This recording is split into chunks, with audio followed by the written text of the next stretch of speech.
to see these fellas in the show, in the movie. It's wonderful. They do a great job. So that was a surprise. I used to be young like that. Yes, you did. Yes. You didn't know about that, did you? No, I didn't have any idea. He didn't know about that. Honest. We're just trying to keep the show fresh. I know, but my goodness, that was wonderful. Nice surprise. That was a wonderful. Well, let's jump into your Oscar-winning song, Chim Chim Chim. Every song has an origin. I must say, real briefly, I mentioned the name Don DeGradi. Don DeGradi was an artist writer. And one day, Bob and I walked into his office. We were working on Poppins. And there was a picture in the corner of one of his storyboards. And it was just a picture of a chimney sweep walking down Cherry Tree Lane, whistling and holding his brushes over his shoulder. And we said, what is that? He said, well, in one of the chapters, there's a thing where Mary Poppins and the children are there, and she shakes hands with the sweep, and the children say, you got yourself dirty. She says, oh no, it's lovely to shake with the sweep. And we said, wow, as an idea for a song, why? You get better ideas? Never. This was a great idea. So we got to write a song about that. And out came this little chimney sweep song, and it became very near and dear to us because it won the Academy Award.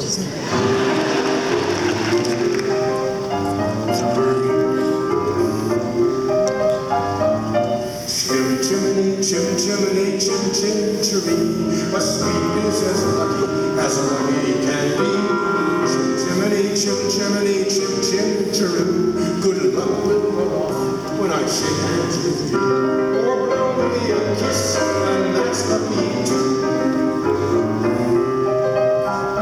Now as the ladder of life has been strung, you may think a sweep's on the bottommost rung, though I spends me time in the ashes and smoke. In this moonlight world, there's no happier. Up with the smoke is all billored and curled, between pavement and stars, that's the chimney sweep's world. When there's hardly no day and hardly no night, there's things half in shadows and half away in light. On the rooftops of London, cool water side. Chim chimney, chim chimney, chim chim chimney. When you're with a sweep, you're in glad company. Nowhere is there a more happier crew than them what sings chim chim chiree chim chiree. Chim chimney, chim chim chiree chim chiree.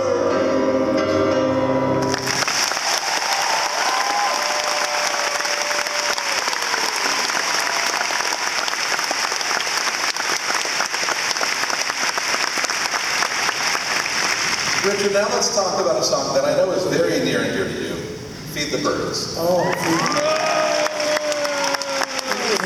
many reasons why this is very near and dear to me, but I think the most important reason is because of the fact that it's no secret. I mean, we love Walt Disney very much, and we were very fond of him as a human being, aside from being a great boss.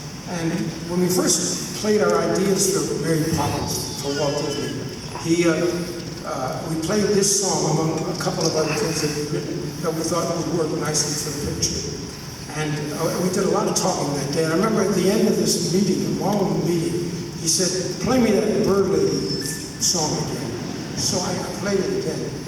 And he said, that's the key to the whole story, isn't it? He said, that's right, Walt, that's it. And that's the day he put us under contract. So it means a lot to me. He did. That was the day that he put us under contract to him. And 10 greatest years of my life working for Walt Disney. Of course, we've been connected ever since, but this is his song. And I used to go to his office every once in a while. Bob and I on Friday would get a call. We'd come down there and we'd talk about what we were working on, of course. He knew what we were working on, but he still talked to us about it. And then he'd look out the north window and he'd say, of his office, and he'd say, play it. And I played it for him.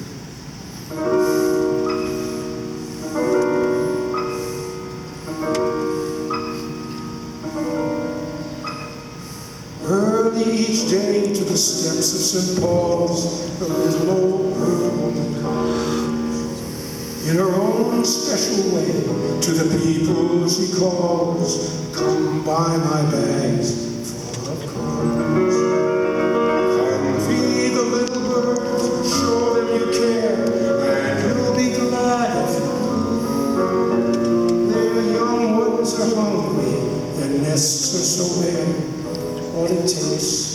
is tuppence for you.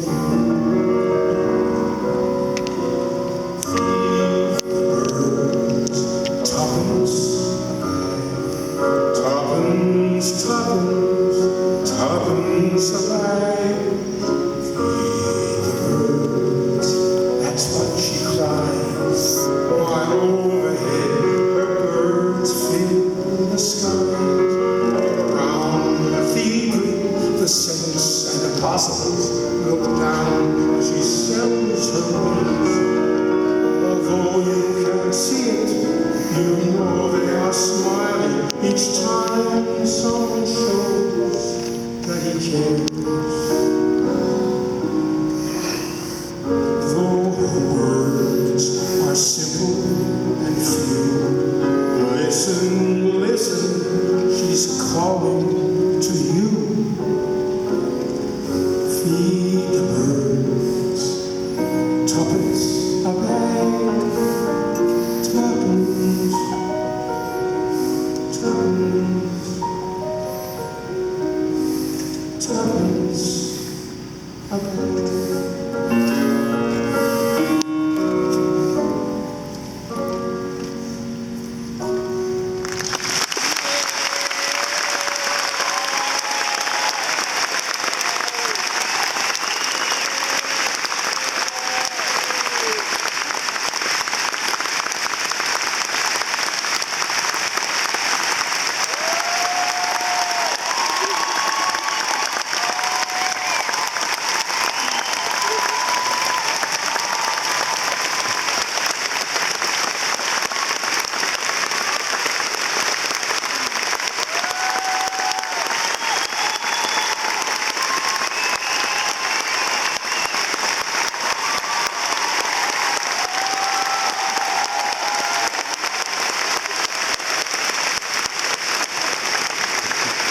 Oh goodness, how do you follow that?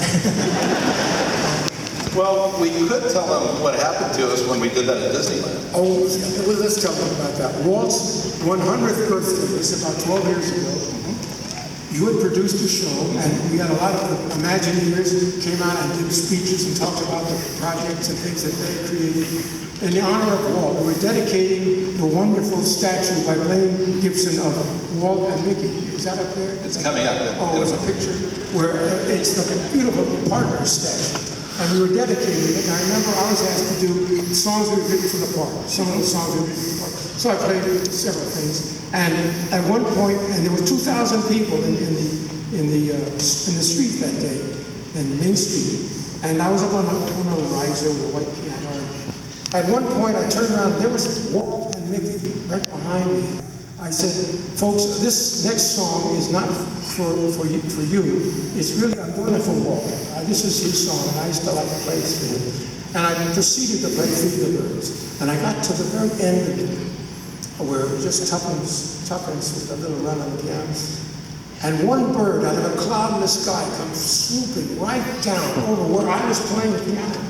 Right, and then off again. And there was an intake of breath. 2,000 people went, and then there was thunderous applause and everything. I said, what happened? I didn't know there was a bird that came through. And I came backstage afterwards and I said to Tim, what happened? And you told me. I said, Walt visited us. Walt visited us, and I thought that was a great moment. He said,